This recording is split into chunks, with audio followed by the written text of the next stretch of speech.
भक्तों, ओम नमः शिवाय, श्री शिवाय नमस्तुभ्यम, जय श्री महाकाल। भक्तों, क्या आपके भी घर में कोई ऐसा व्यक्ति है जिसका विवाह नहीं हो रहा है? उसके विवाह के लिए आप लोग बहुत सारे उपाय करके देख लिए, बहुत सारे पंडितों के पास भी चले गए, बहुत सारे ज्योतिषियों के पास भी चले गए, उनके बताए गए उपाय भी आपने कर लिए, लेकिन फिर भी आपके घर के उस व्यक्ति का विवाह नहीं हो रहा है। तो भक्तों, चिंता मत करिए। आज की जो ये वीडियो है, गुरुदेव जी ने आज के इस वीडियो में आपको 2 से 3 ऐसे सुंदर उपाय बताए हैं विवाह से रिलेटेड।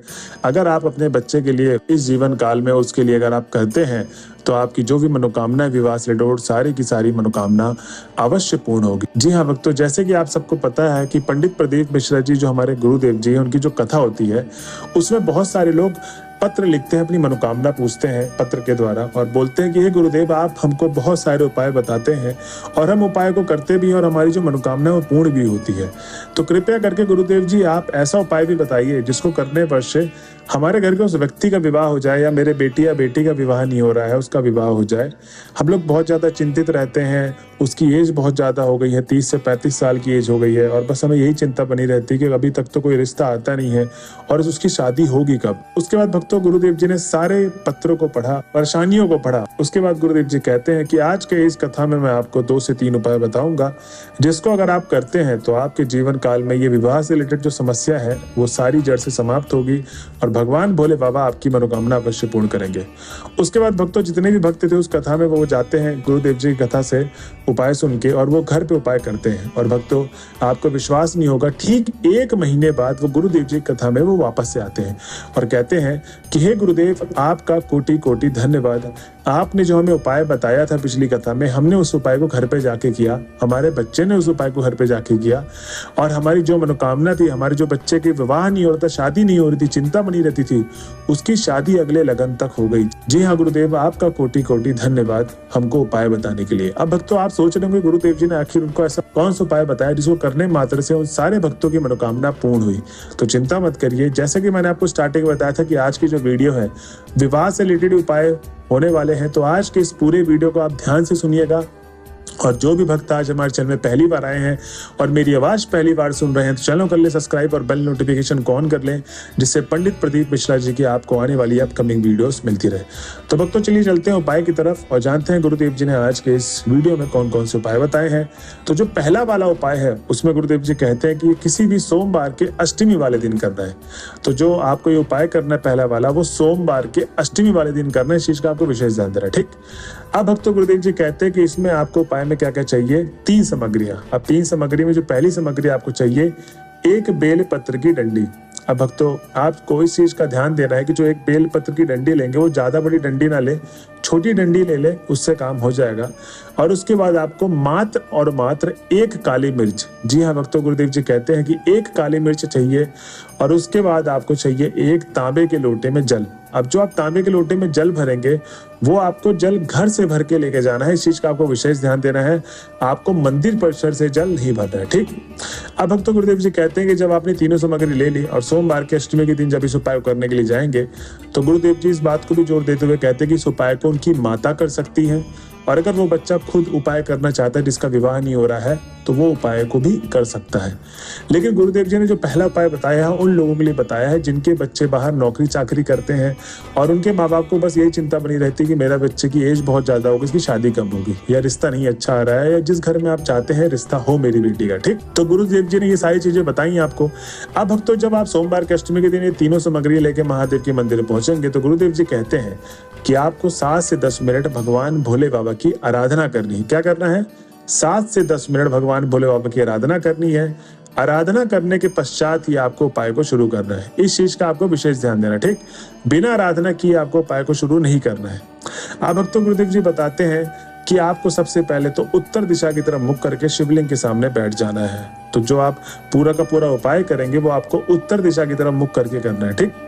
अब भक्तों, गुरुदेव जी कहते हैं कि जो आपकी आंखों के सामने शिवलिंग दिख रही है वहीं उसके जस्ट अपोजिट वाले भाग में, जी हाँ भक्तों, गुरुदेव जी कहते हैं शिवलिंग के अपोजिट वाले भाग में जो हिस्सा आपको नहीं दिख रहा है अपनी आंखों से, उसी भाग में आपको वो एक बेल पत्र की डंडी और एक काली मिर्च अर्पित कर देनी है, मतलब महादेव को चढ़ा देना है। ठीक, अब भक्तों एक बेलपत्र की डंडी और एक काली मिर्च आपने अर्पित कर दी। अब गुरुदेव जी कहते हैं कि आपको खड़े होकर वो एक लोटा जल पूरा का पूरा अर्पित करना है। कहाँ पर? महादेव के शिवलिंग पे। अब भक्तों गुरुदेव जी कहते हैं कि जो जल अर्पित करने का तरीका है वो आपने देखा होगा, कई लोग करते क्या है कि कुछ बूंद बूंद अर्पित करते हैं, ठीक, और कुछ बहुत तेजी के साथ अर्पित करते हैं कि मतलब पूरा का पूरा एक लोटा जल उड़ेल देते हैं, जैसे कहीं पर बहुत जल्दीबाजी में जाना है उनको। और ये जो दोनों तरीका है गुरुदेव जी ने गलत बताया है। भक्तों गुरुदेव जी कहते हैं कि आपको, जैसे आपने देखा होगा कि नदी होती है तो नदी एक समान धारा की तरह बह रही होती है, तो ऐसे ही आपको समान धारा की तरह ही पूरा का पूरा जल अर्पित करना है।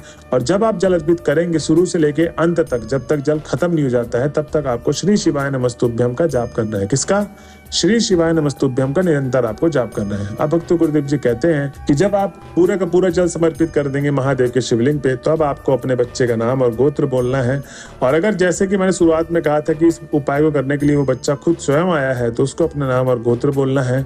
और जो भी मनोकामना विवाह से रिलेटेड, चाहे विवाह नहीं हो रहा है, चाहे रिश्ता नहीं आ रहा है, चाहे कोई कलेश हो जाता है विवाह से रिलेटेड, वो सारी की सारी समस्याएं बताते हुए महादेव को आपको अपनी मनोकामना बोलते हुए घर की तरफ चले जाना है। भक्तों गुरुदेव जी कहते हैं कि जो भी भक्त मेरे बताए गए उपाय को इस तरीके से करता है, उसकी जो भी मनोकामना है भगवान भोले बाबा अवश्य पूर्ण करते हैं। तो भक्तों ये था पहला उपाय जो गुरुदेव जी ने बताया है। अब हम चलते हैं अपने अगले उपाय की तरफ। अब भक्तों जो ये दूसरा उपाय है, इसमें गुरुदेव जी बताते हैं कि ये 11 आम की पत्ती वाला उपाय है। जी हाँ भक्तों, इसमें गुरुदेव जी बोलते हैं कि लाखों भक्तों ने इस उपाय को करके अपनी मनोकामना को प्राप्ति की है, तो इसीलिए आपको ये वाला उपाय जानना बहुत ही ज्यादा जरूरी है। अब ये 11 आम की पत्ती का उपाय किस दिन करना है, सबसे पहले तो आप ये जान लें, जो भी अगली सोमवार का दिन होगा, जी हाँ भक्तों, जो भी अगला सोमवार का दिन होगा उस दिन आपको ये उपाय करना है। ठीक, अब इस उपाय में जैसे कि आपको सबको पता है कि 11 आम की पत्ती चाहिए, क्योंकि मैंने आपको बताया 11 आम की पत्ती वाला उपाय। तो सबसे पहले जो सामग्री होगी इस उपाय के लिए वो होगी 11 आम की पत्ती। ठीक, अब 11 आम की पत्ती जो आप लेंगे, बस आपको एक ही चीज का विशेष ध्यान देना, वो कहीं से कटा पीटा खंडित ना हो। उसके बाद भक्तों गुरुदेव जी कहते हैं कि आपको चाहिए एक शहद की डिब्बी और एक लोटा जल। अब जो एक लोटा जल लेंगे वो आपको घर से जल भर के लेके जाना है, मंदिर परिसर से जल नहीं भर रहा है। और भक्तों गुरुदेव जी बोलते हैं कि वो जो 11 आम की पत्ती है उसको आपको एक के ऊपर एक रख के, मतलब बंडल बना लेना, जैसे कॉपी किताब का बंडल होता है घरों में, ऐसे ही आपको आम की पत्ती का बंडल बनाने के बाद आपको कच्चे सूत से बांध लेना है। अब ये तीनों सामग्री लेके आपको चले जाना है किस दिन? सोमवार के दिन महादेव के मंदिर पे। अब जब आप महादेव के मंदिर पहुंच गए तो गुरुदेव जी बोलते हैं, जैसे मैंने पहले उपाय बताया था कि 7 से 10 मिनट आराधना करनी है, उसके पश्चात ही आपको उपाय को शुरू करना है। तो 7 से 10 मिनट आराधना करिए। आराधना करने के बाद गुरुदेव जी कहते हैं कि सबसे पहले तो आपको करना क्या है कि जिस व्यक्ति का विवाह नहीं हो रहा है उसका नाम का स्मरण करें और 11 आम की पत्तियों को, किसको? 11 आम की पत्तियों को, जो लकड़ी वाला भाग होता है, जहां से पत्ते की शुरुआत होती है, जहां से आपने टेरी से तोड़ा होगा, लकड़ी वाले भाग को आपको सिर्फ और सिर्फ शहद में भिगोना है, पूरे आम के पत्ते को नहीं भिगोना है। उसके बाद आपको माता अशोक सुंदरी के स्थान पे वो 11 आम की पत्तियों को स्थापित कर देना है। अब जब आप 11 आम की पत्ती को स्थापित कर देंगे तो गुरुदेव जी बोलते हैं कि आपको करना क्या है कि वो जो एक लोटा जल है, अब आपको दोनों हाथ को ऊंचा करते हुए पूरा का पूरा एक लोटा जल समर्पित कर देना है महादेव के शिवलिंग पे। अब जो शिवलिंग पे जल अर्पित करने का तरीका है वो मैंने आपको पहले वाले उपाय में बताया था। एक समान धारा बनाते हुए, न ज्यादा तेज न ज्यादा धीरे, पूरा का पूरा जल समर्पित करना है अपने महादेव, मतलब श्री शिवाय नमस्तुभ्यम का जाप करते करते। और भक्तों जब आप पूरा का पूरा जल समर्पित कर देंगे तो आपको बोलना क्या है? अपने बच्चे का नाम और गोत्र। और अगर वो उपाय करने खुद गया है तो उसको अपना नाम और गोत्र बोलना है। और जो भी मनोकामना है आपकी, वो सारी की सारी मनोकामना बोलते हुए घर की तरफ चले जाना है। भक्तों गुरुदेव जी कहते हैं कि जो भी भक्त मेरे बताए गए उपाय को इस तरीके से करता है, उसकी जो भी मनोकामना है भगवान भोले बाबा अवश्य पूर्ण करेंगे और अगले लगन तक उस व्यक्ति का विवाह निश्चित रूप से हो जाएगा इस उपाय को करने के पश्चात। तो भक्तों ये थी आज की वीडियो। अगर आप वीडियो के लास्ट तक पहुंच गए हैं तो श्री शिवाय नमस्तुभ्यम लिखना ना भूले। अंत में बस मैं इतना ही आपको बताना चाहता हूँ कि जैसा जैसा गुरुदेव जी ने उपाय करने के लिए बोला है वैसा वैसे ही आपको उपाय को करना है, अगर आपको अपनी मनोकामना पूर्ण करनी है। तो भक्तों ये थी आज की वीडियो। मिलते हैं अगले वीडियो में, जब तक के लिए बने रहे हमारे चैनल में। हर हर महादेव।